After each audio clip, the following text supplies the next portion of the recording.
ಎಲ್ಲರಿಗೂ ಶರಣಾರ್ಥಿಗಳು.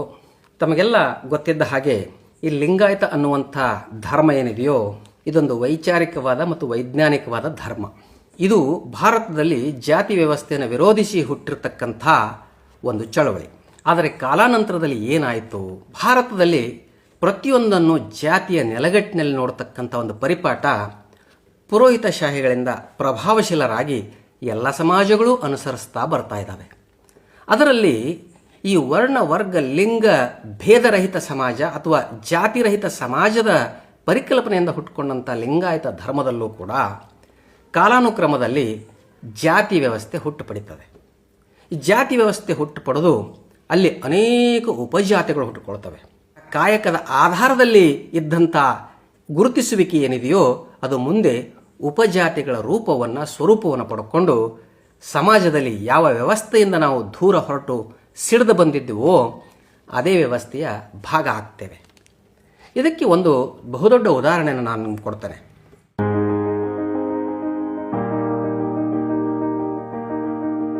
ಈ ಆಣೆವಾರು ಲಿಂಗಾಯತರು ಈ ಘಟನೆ ಇದೆಯೋ ಈ ಘಟನೆ ಹಿರಿಯ ಬಸವವಾದಿಗಳಾದಂಥ ಪ್ರೊಫೆಸರ್ ಜಿ.ಬಿ. ಹಳ್ಯಾಳ್ ಅವರು ತಮ್ಮ ಬಸವಾಯತ ಅನ್ನುವಂಥ ಗ್ರಂಥದಲ್ಲಿ ಬಹಳ ಸೊಗಸಾಗಿ ವಿವರಿಸಿದ್ದಾರೆ. ಅದನ್ನು ಆಧಾರವಾಗಿಟ್ಟುಕೊಂಡು ಈ ಇಡೀ ಘಟನೆಯನ್ನು ನಾನಿಲ್ಲಿ ವಿವರಿಸಿದ್ದೇನೆ. ಬ್ರಿಟಿಷರ ಆಡಳಿತದ ಕಾಲದಲ್ಲಿ ಜನಗಣತಿಯ ಸಂದರ್ಭ ಬರ್ತದೆ. ಪುಣೆಯಲ್ಲಿ ಆಗಿನ ಬ್ರಿಟಿಷ್ ಸರ್ಕಾರ ಜನಗಣತಿಗಾಗಿ ಈಥಿನ್ಸ್ ಅನ್ನುವಂಥ ಒಬ್ಬ ಅಧಿಕಾರಿಯನ್ನು ನೇಮಿಸ್ತಾರೆ.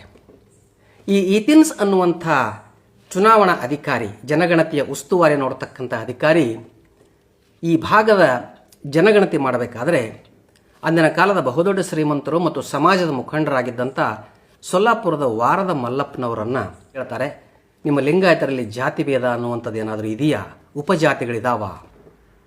ಆಗ ವಾರದ ಮಲ್ಲಪ್ಪನವರು ಈ ಏನು ಪದ್ಧತಿಗಳು ನಡ್ಕೊಂಡು ಬಂದಿದ್ದಾವೋ ಅದರ ಅನುಸಾರವಾಗಿ ಓಹೋ ಇದೆ, ಲಿಂಗಾಯತರಲ್ಲಿ ಜಾತಿ ಭೇದ ಇದೆ, ಲಿಂಗಾಯತರಲ್ಲಿ ಉಪಜಾತಿಗಳಿದ್ದಾವೆ ಅಂತ ಹೇಳ್ತಾರೆ.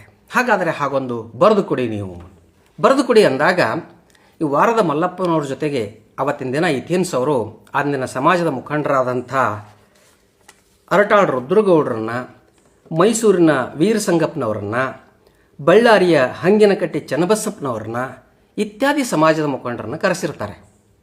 ವಾರದ ಮಲ್ಲಪ್ಪನವರು ಮತ್ತು ಇತರ ಈ ಎಲ್ಲ ಸಮಾಜದ ಮುಖಂಡರು ಈಥಿನ್ಸ್ ಅವರ ಕಚೇರಿಯಿಂದ ಹೊರಗೆ ಬಂದ ಮೇಲೆ ಒಂದು ತಮ್ಮದೇ ಆದಂಥ ಒಂದು ಸಮಿತಿಯನ್ನು ರಚನೆ ಮಾಡ್ತಾರೆ.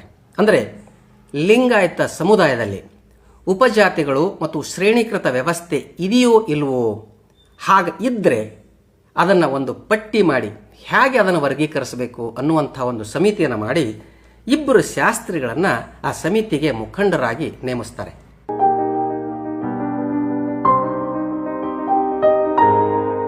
ಕೆಲವು ದಿನಗಳ ನಂತರ ಈ ಶಾಸ್ತ್ರಿಗಳು ಒಂದು ಪಟ್ಟಿಯನ್ನು ತಯಾರು ಮಾಡ್ತಾರೆ.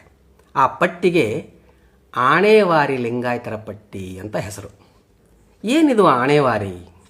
ಈ ಶಾಸ್ತ್ರಿಗಳು ಇಡೀ ಲಿಂಗಾಯತ ಸಮುದಾಯವನ್ನು, ಯಾವ ಲಿಂಗಾಯತ ಸಮುದಾಯವು ಜಾತಿ ವ್ಯವಸ್ಥೆಯನ್ನು ಧಿಕ್ಕರಿಸಿ ಹುಟ್ಟುಕೊಂಡಿತ್ತೋ ಆ ಲಿಂಗಾಯತ ಸಮುದಾಯವನ್ನು ಈ ಇಬ್ಬರು ಶಾಸ್ತ್ರಿಗಳು ಜಾತಿಯ ಚೌಕಟ್ಟಿನಲ್ಲಿ ಒಡೆದು ಒಂದು ಪಟ್ಟಿಯನ್ನು ಮಾಡ್ತಾರೆ. ಅದು ಆಣೆಯ ಲೆಕ್ಕದ ಮೇಲೆ. ಏನದು ಆಣೆವಾರು ಪಟ್ಟಿ? 16 ಆಣೆ ಲಿಂಗಾಯತರು, ಆಮೇಲೆ 8 ಆಣೆ ಲಿಂಗಾಯತರು, ಆಮೇಲೆ 4 ಆಣೆ ಲಿಂಗಾಯತರು, ಈ 3 ಭಾಗಗಳನ್ನು ಅವ್ರು ಮಾಡ್ತಾರೆ. ಈ 16 ಆಣೆ ಲಿಂಗಾಯತರು ಅಂದರೆ ಪರಿಪೂರ್ಣರಾದ ಲಿಂಗಾಯತರು. ಆಮೇಲೆ ಈ 8 ಆಣೆ ಲಿಂಗಾಯತರು ಇವರಂದರೆ ಅರ್ಧ ಲಿಂಗಾಯತರು. ಆಮೇಲೆ 4 ಆಣೆ ಲಿಂಗಾಯತರು ಏನಿದಾರೋ ಇವರು ಗಿರ್ದಾಣೆ ಲಿಂಗಾಯತರು.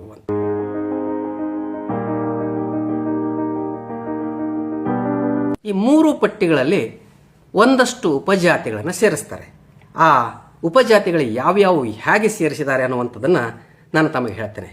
ಮೊದಲನೇದು ಪೂರ್ಣ ಲಿಂಗಾಯತರು ಅಂದರೆ 16ನೇ ಲಿಂಗಾಯತರು. ಇದರಲ್ಲಿ ಪಂಚಮಸಾಲಿಗಳು, ಬಣಜಿಗರು, ಶೀಲವಂತರು, ದಲಾಲ್ ಪವಾಡ್ನವರು ಈ 4 ಉಪಜಾತಿಗಳು ಪೂರ್ಣ ಅಷ್ಟಾವರಣಕ್ಕೆ ಸೇರಿದವರು.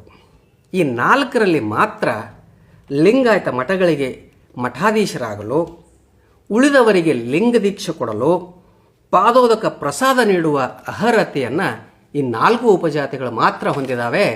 ಹಾಗಾಗಿ ಇವರು 16ನೆಯ ಪರಿಪೂರ್ಣ ಲಿಂಗಾಯತರು. ಇನ್ನು 8ನೇ ಲಿಂಗಾಯತರು ಅಂದರೆ ಅರ್ಧ ಲಿಂಗಾಯತರು. ಈ ಅರ್ಧ ಲಿಂಗಾಯತರಲ್ಲಿ ಶಿವಸಿಂಪಿಗರು, ಪಟ್ಟಸಾಲಿಗಳು, ಶಿವಾಚಾರ, ಹಟಗಾರ, ಕುರುವಿನ ಶೆಟ್ಟಿ, ಬಣಗಾರ, ಮಾಲಗಾರ, ಕಂಬಾರ, ಗಾಣಿಗೇರ ಎಲ್ಲ ಜಾತಿಗಳೇನಿದಾವೋ ಅರ್ಧ ಲಿಂಗಾಯತರಲ್ಲಿ ಇವರಿಗೆ ಲಿಂಗ, ವಿಭೂತಿ, ರುದ್ರಾಕ್ಷಿ ಮತ್ತು ಮಂತ್ರ ಮಾತ್ರ ಲಭ್ಯ. ಇವರಿಗೆ ಗುರು ಆಗುವ ಅಧಿಕಾರವಾಗಲಿ, ಲಿಂಗ ದೀಕ್ಷೆ ಕೊಡುವ ಅಧಿಕಾರವಾಗಲಿ, ಪಾದೋದಕ ಪ್ರಸಾದವನ್ನು ವಿತರಿಸ್ತಕ್ಕಂಥ ಅಧಿಕಾರ ಇರುವುದಿಲ್ಲ, ಅರ್ಹತೆ ಇರುವುದಿಲ್ಲ ಅನ್ನುವಂಥ ಡಿಸಿಷನ್ ಇಲ್ಲಿ. ಇನ್ನು 8ನೇ ಮುಗಿದ ಮೇಲೆ 4ನೇ ಬರ್ತದೆ. 4ನೇಲಿ ಇನ್ನೂ ಅಪಾಯಕಾರಿಯಾದಂಥ ಮಾತುಗಳಿದ್ದಾವೆ. ಈ 4ನೇ ಅಥವಾ ಗಿರ್ದಾ ಲಿಂಗಾಯತರು. ಈ ಗಿರ್ದಾ ಲಿಂಗಾಯತ ಅಂದರೆ ಅಪ್ಲಿಕೇಟ್ ಲಿಂಗಾಯತರು ಅಂತ. ಅಪ್ಲಿಕೇಟ್ ಅಂದರೆ ನೋಡಿ ಲಿಂಗ ಕಟ್ಟಿಸಿಕೊಂಡಂಥವರು ಅಥವಾ ಹೊಸದಾಗಿ ಲಿಂಗಾಯತರಾದವರು ಅಂತ. ಅದರಲ್ಲಿ ಆದಿಬಣಜಿಗರು, ಸಾದರು, ನೊಣಬರು, ರಡ್ಡೇರು, ಹೂಗಾರು, ಅಗಸರು, ಕುರುಬರು ಮತ್ತು ಢೋರ್ ಇವರು ಹೊಸದಾಗಿ ಲಿಂಗಾಯತರಾಗಿರುವುದರಿಂದ ಇವರಿಗೆ ಯಾವ ಅಷ್ಟಾವರಣದ ಭಾಗ್ಯಗಳೂ ಇಲ್ಲ. ಇವರು ಮೇಲಿನವರು ಹೇಳಿದ್ದನ್ನು ಕೇಳಿಕೊಂಡು ಆಚರಣೆ ಮಾಡಬೇಕು.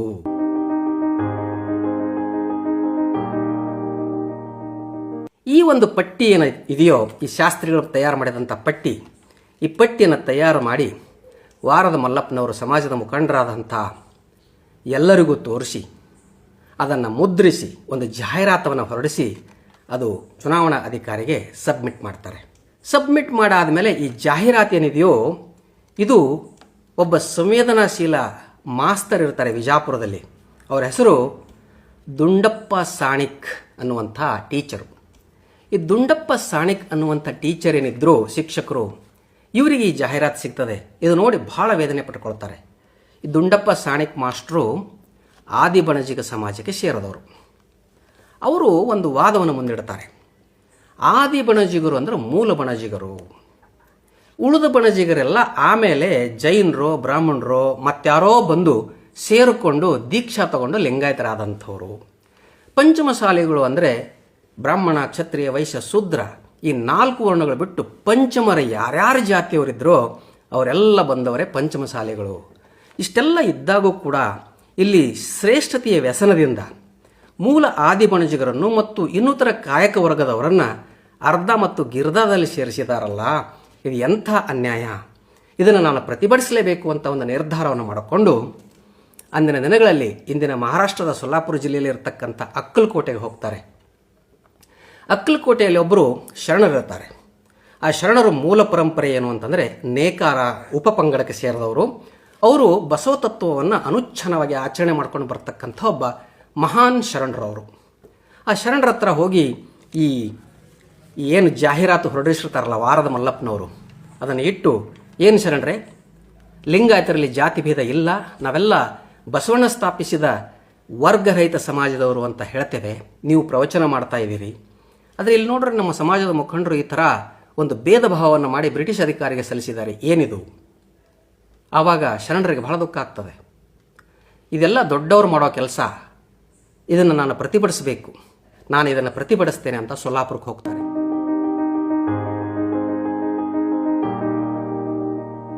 ವಾರದ ಮಲ್ಲಪ್ಪನವ್ರ ಹತ್ರ ಇದನ್ನು ಇಟ್ಟು, ಏನು ಸ್ವಾಮಿ, ನಮ್ಮ ಸಮಾಜ ಎಂಥದ್ದು, ಆಚಾರವನರಿಯರಿ, ವಿಚಾರವನರಿಯರಿ, ಜಂಗಮಸ್ಥಳ ಲಿಂಗ ಕಾಣಿರಯ್ಯ, ಜಾತಿ ಭೇದವಿಲ್ಲ, ಸೂತಕವಿಲ್ಲ, ಅಜಾತಂಗೆ ಕುಲವಿಲ್ಲ, ನುಡಿದಂತೆ ನಡೆಯದಿದ್ದರೆ ಕೂಡಲ ಸಂಗಯ್ಯ ಮೆಚ್ಚ ಕಾಣಿರಣ್ಣ ಅನ್ನುವಂಥ ಬಸವಣ್ಣನವರ ತತ್ವವನ್ನು ಬಿಟ್ಟು ನಾವು ಇವತ್ತು ಯಾವ ಹಾದಿಯಲ್ಲಿ ಹೋಗ್ತಾ ಇದ್ದೇವೆ?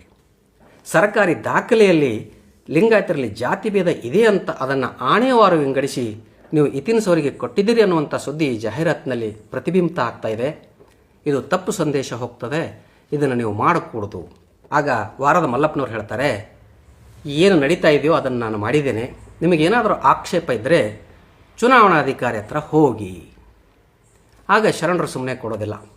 ಅವರು ವಾಪಸ್ ಬರ್ತಾರೆ ವಿಜಾಪುರಕ್ಕೆ. ಎಲ್ಲ ಸಮಾಜದ ಮುಖಂಡರ ಸಭೆಯನ್ನು ಸೇರಿಸ್ತಾರೆ, ಈ ಅನ್ಯಾಯವನ್ನು ಪ್ರತಿಭಟಿಸ್ತಾರೆ. ಆಗಲೂ ಏನೂ ಕೆಲಸ ಆಗೋದಿಲ್ಲ. ಕೊನೆಗೆ ಅವರು ಹೋಗಿ ಅರಟಾಳ್ ರುದ್ರಗೌಡರನ್ನು ಭೇಟಿ ಆಗ್ತಾರೆ.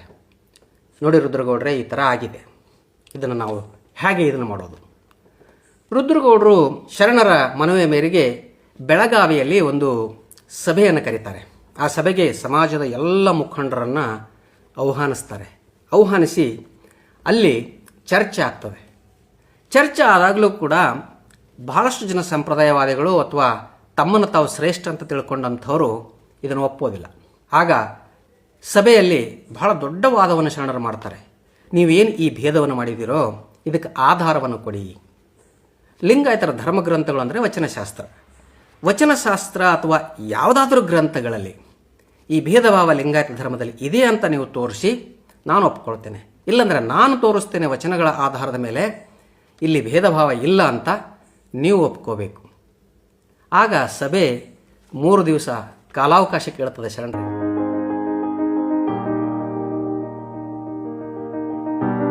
ಶರಣರು ಹೇಳ್ತಾರೆ, 3 ದಿವಸ ಅಲ್ಲ, ನಿಮಗೆ 30 ವರ್ಷ ಕೊಟ್ಟರೂ ಕೂಡ ನೀವು ಇದನ್ನು ಸಿದ್ಧಿಸಲಾರ್ರಿ. ನಾನು ಒಂದೇ ದಿನದಲ್ಲಿ ಸಿದ್ಧಪಡಿಸಬಲ್ಲೆ, ಆದರೂ ನಿಮಗೆ 3 ದಿವಸ ಅವಕಾಶ ಕೊಡ್ತೇನೆ, ನೀವು ತಗೊಳ್ಳಿ ಅಂತ. 3 ದಿವಸ ಅವಕಾಶ ತಗೊಳ್ತಾರೆ. ಸಭೆಯನ್ನು ಹುಬ್ಬಳ್ಳಿಯ ಎರಡೆತ್ತಿನ ಮಠದ ಚನ್ನವೀರ ಸ್ವಾಮಿಗಳು ಅಧ್ಯಕ್ಷತೆಯನ್ನು ವಹಿಸಿರ್ತಾರೆ. ಅದರಲ್ಲಿ ಕಾಶಿ ಪಂಡಿತರು, ಅನೇಕ ವಿರಕ್ತ ಮಠಾಧೀಶರು ಎಲ್ಲರೂ ಭಾಗವಹಿಸಿರ್ತಾರೆ. ಮಿರ್ಜಿತ್ ತಿಮ್ಮಣ್ಣ ಶಾಸ್ತ್ರಿ ಅನ್ನುವಂಥವರು ಈ ಶರಣರ ವಾದವನ್ನು ಅಲ್ಲಗಳಿತಾರೆ. ಅವರು ತಾವೇ ಶ್ರೇಷ್ಠ ಅಂತ ಹೇಳೋಕೆ ಶುರು ಮಾಡ್ತಾರೆ. ಹೀಗೆ ಈ ಸಭೆ ಕಾಲಾವಕಾಶವನ್ನು ತಗೊಂಡು ಕೊನೆಗೊಳ್ಳುತ್ತದೆ. ಕೊನೆಗೆ ಶರಣರು ಅಲ್ಲಿಂದ ಬಂದು ಮತ್ತೆ ಈ ತಿನಿಸನ್ನು ಭೇಟಿ ಆಗ್ತಾರೆ. ಆತ ಹೇಳ್ತಾನೆ, ನಿಮ್ಮ ಸಮಾಜದವರೇ ಈ ಲಿಸ್ಟನ್ನು ಕೊಟ್ಟಿದ್ದಾರೆ, ನಾನು ಇದರ ಪ್ರಕಾರ ಮಾಡಬೇಕಾಗ್ತದೆ. ಇಲ್ಲ ಹಾಗಾಗೋದಿಲ್ಲ, ಇದನ್ನು ನೀವು ಕನ್ಸಿಡರ್ ಮಾಡಬೇಡಿ. ಅಲ್ಲಿಂದ ಮತ್ತೆ ವಾಪಸ್ ಬರ್ತಾರೆ ಶರಣರು.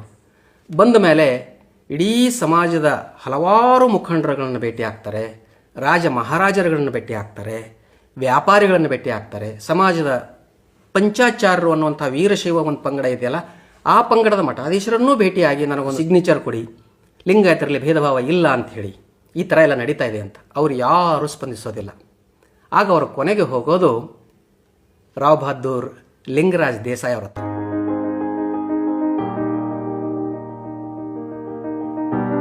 ಬೆಳಗಾವಿಯಲ್ಲಿರ್ತಕ್ಕಂಥ ಲಿಂಗರಾಜ್ ದೇಸಾಯಿ ಅವರ ಹತ್ರ ಹೋದಾಗ ಲಿಂಗರಾಜ್ ದೇಸಾಯಿ ಅವರು, ಹೌದು, ಬಸವ ಧರ್ಮದ ಪ್ರಕಾರ ಲಿಂಗಾಯತರಲ್ಲಿ ಭೇದ ಭಾವ ಇಲ್ಲ, ಈ ವಿಷಯ ನಾನು ಎಲ್ಲರಿಗೂ ಕನ್ವಿನ್ಸ್ ಮಾಡ್ತೇನೆ ಅಂತ ಹೇಳ್ತಾರೆ. ಅವರು ಕೂತು ಎಲ್ಲ ಮುಖಂಡರನ್ನ, ಅರಟಾಳ್ ರುದ್ರಗೌಡರನ್ನಾಗಲಿ, ವಾರದ ಮಲ್ಲಪ್ಪನವ್ರನ್ನಾಗಲಿ, ಎಲ್ಲ ಮಠಾಧೀಶರನ್ನಾಗಲಿ ಎಲ್ಲರನ್ನ ಕರೆಸಿ ಅವರು ಹೇಳ್ತಾರೆ, ಇದು ಸರಿಯಲ್ಲ, ಇದನ್ನು ನಾವು ಮಾಡಬಾರ್ದು. ಆಗ ಒಂದು ಕನ್ಕ್ಲೂಷನ್ಗೆ ಬರ್ತಾರೆ ಎಲ್ಲರೂ, ಲಿಂಗಾಯತರಲ್ಲಿ ಭೇದ ಭಾವಗಳಿಲ್ಲ, ಉಪಜಾತಿಗಳೆಲ್ಲರೂ ಸಮಾನರು. ಅದನ್ನು ತಗೊಂಡು ಇವರು ಮತ್ತೆ ತಿನಿಸು ಕಡೆ ಹೋಗ್ತಾರೆ. ಯಾರು? ಶರಣರು. ಇಲ್ಲ, ನೀನು ಬಂದರೆ ಆಗೋದಿಲ್ಲ ಶರಣರೇ, ನಿಮ್ಮ ಸಮಾಜದ ಮುಖಂಡರು ಬರಬೇಕು. ಆಗ ವಾರದ ಮಲ್ಲಪ್ಪನವರಿಗೆ ಬುಲಾವ್ ಬರ್ತದೆ ಪುಣೆಗೆ ವಾರದ ಮಲ್ಲಪ್ಪನವರು ಹೋಗ್ತಾರೆ. ಇಲ್ಲ, ನಾವು ಸಮಾಜದವರೆಲ್ಲ ನಿರ್ಧರಿಸಿದ್ದೇವೆ, ನಮ್ಮ ಲಿಂಗಾಯತ ಧರ್ಮದಲ್ಲಿ ಜಾತಿ ಭೇದ ಇಲ್ಲ, ತಾರತಮ್ಯಗಳಿಲ್ಲ, ಎಲ್ಲ ಲಿಂಗಾಯತರು ಸರಿ ಸಮಾನರು ಅನ್ನುವಂಥ ನಿರ್ಧಾರಕ್ಕೆ ನಾವು ಬಂದಿದ್ದೇವೆ ಅಂತ ಹೇಳ್ತಾರೆ. ಹಾಗಂತ ಅದನ್ನು ರೆಕ್ಟಿಫೈ ಮಾಡಿ, ಕರೆಕ್ಷನ್ಸ್ ಮಾಡಿ, ಸರ್ಕಾರಿ ರೆಕಾರ್ಡಲ್ಲಿ, ದಾಖಲೆಯಲ್ಲಿ ಎಲ್ಲರೂ ಸಮಾನರು ಅನ್ನುವಂಥ ಒಂದು ಕೆಲಸ ಆಗ್ತದೆ.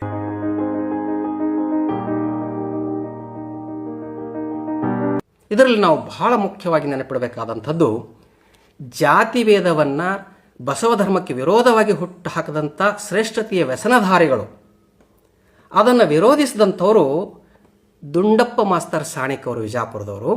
ಅವರ ಮೂಲಕ ಇದನ್ನು ತಾರ್ಕಿಕ ಅಂತ್ಯಕ್ಕೆ ಒಯ್ದವರು ಅಕ್ಕಲಕೋಟದ ಶರಣರು. ಇವರಿಬ್ಬರ ಅವಿರತ ಪ್ರಯತ್ನದಿಂದ ಇಡೀ ಬಸವ ಧರ್ಮದ ತಿರುಳನ್ನು ಉಳಿಸ್ಕೊಳ್ಳೋದಕ್ಕೆ ಆದಂಥ ಒಂದು ಕ್ರಾಂತಿ ಏನಿದೆಯೋ ಲಿಂಗಾಯತರಲ್ಲಿ, ಇದು ಒಂದು ಬಹುದೊಡ್ಡ ಕ್ರಾಂತಿ ಅಂತ ನಾನು ಅಂದ್ಕೊಳ್ತೇನೆ. ಆದರೆ ಇವತ್ತಿನವರೆಗೂ ನಮ್ಮ ಮಠಾಧೀಶರು ಉಪಜಾತಿಗಳ ಗುಂಪುಗಳನ್ನು ಕಟ್ಟಿಕೊಂಡು, ಪ್ರತಿಯೊಬ್ಬ ಈ ಉಪಜಾತಿಗಳೇನಿದಾವೋ ಎಲ್ಲರೂ ತಮ್ಮ ತಮ್ಮ ಉಪಜಾತಿಗಳ ಒಂದೊಂದು ಮಠಗಳನ್ನು ಕಟ್ಟಿಕೊಂಡು, ಒಂದು ಗುಂಪುಗಳನ್ನು ಕಟ್ಟಿಕೊಂಡು, ರಾಜಕೀಯ ನಾಯಕರನ್ನು ಮತ್ತು ಮಠಾಧೀಶರನ್ನು ಬೆಳೆಸ್ತಕ್ಕಂಥ ಕೆಲಸವನ್ನು ಮಾಡ್ತಾ ಇದ್ದಾರೆ ಹೊರತು ಯಾರೂ ಕೂಡ ಉಪಜಾತಿಯ ಬಡವರನ್ನ ಮೇಲೆತ್ತಕ್ಕಂಥ ಕೆಲಸ ಮಾಡ್ತಾ ಇಲ್ಲ. ನನಗೆ ತಿಳಿದ ಮಟ್ಟಿಗೆ ಈ ಉಪಜಾತಿಗಳೇ ಇರಕೂಡುದು. ಉಪಜಾತಿಗಳಿದ್ದರೂ ಕೂಡ ಇವರೆಲ್ಲರೂ ಲಿಂಗಾಯತ ಧರ್ಮದ ನಿಬಂಧನೆಗಳಿಗೆ ಒಳಪಟ್ಟು ಕೆಲಸವನ್ನು ಮಾಡಬೇಕೇ ಹೊರತು ಕೇವಲ ಉಪಜಾತಿಯ ಹಿಂದೆ ಹೋಗಬಾರದು. ಇದು ಮಠಾಧೀಶರು ಮತ್ತು ರಾಜಕೀಯ ನಾಯಕರ ಷಡ್ಯಂತ್ರ. ಈ ಷಡ್ಯಂತ್ರದಿಂದ ಇಡೀ ಲಿಂಗಾಯತ ಸಮಾಜದಲ್ಲಿ ಬರತಕ್ಕಂಥ ಉಪಜಾತಿಗಳೆಲ್ಲವೂ ಕೂಡ ಬಹಳಷ್ಟು ಸಫರ್ ಆಗ್ತಾ ಇದ್ದಾವೆ ಅನ್ನುವಂಥ ಮಾತನ್ನು ಹೇಳ್ತಾ ಲಿಂಗಾಯತ ಬಂಧುಗಳು ಆದಷ್ಟು ಈ ಉಪಜಾತಿಯ ವ್ಯಸನದಿಂದ ದೂರ ಹೋಗಬೇಕು, ಉಪಜಾತಿಗಳ ಸಂಘಟನೆ ಮಾಡೋರ ಜೊತೆಗೆ ಬೆರೆಯಬಾರದು ಅನ್ನುವಂಥ ಒಂದು ಎಚ್ಚರಿಕೆಯನ್ನು ಕೊಡ್ತಾ ಈ ಮಾತನ್ನು ಮುಗಿಸ್ತಾ ಇದ್ದೇನೆ. ಶರಣಾರ್ಥಿಗಳು. ಸತ್ಯವನ್ನು ಪ್ರತಿಪಾದಿಸುವ, ಜನರನ್ನು ಜಾಗೃತೆಗೊಳಿಸುವ ನನ್ನ ವಿಡಿಯೋಗಳನ್ನು ತಪ್ಪದೆ ಪೂರ್ತಿಯಾಗಿ ನೋಡುತ್ತೀರಿ. ನೋಡಿದ ಮೇಲೆ ತಮ್ಮ ಸಮೀಪದ ಬಂಧುಗಳಿಗೂ ಸ್ನೇಹಿತರಿಗೂ ಹಂಚಿಕೊಳ್ಳುವುದನ್ನು ಮರೆಯದಿರಿ. ಅದೇ ರೀತಿ ನಮ್ಮ ಯೂಟ್ಯೂಬ್ ಚಾನಲ್ನಲ್ಲಿ ಜಾಯಿನ್ ಅನ್ನುವಂಥ ಒಂದು ಹೊಸ ಫೀಚರ್ ಬಂದಿದೆ. ತಾವೆಲ್ಲರೂ ಸಾಧ್ಯವಾದರೆ ಜಾಯಿನ್ ಆಗಿ ಆ ಮೂಲಕ ನಮ್ಮ ಸಾಮಾಜಿಕ ಜಾಗೃತೆಯ ಈ ಅಭಿಯಾನಕ್ಕೆ ಕೈ ಜೋಡಿಸಿ ಅಂತ ಕೇಳ್ತಾ ಇದ್ದೇನೆ. ಶರಣಾರ್ಥಿಗಳು.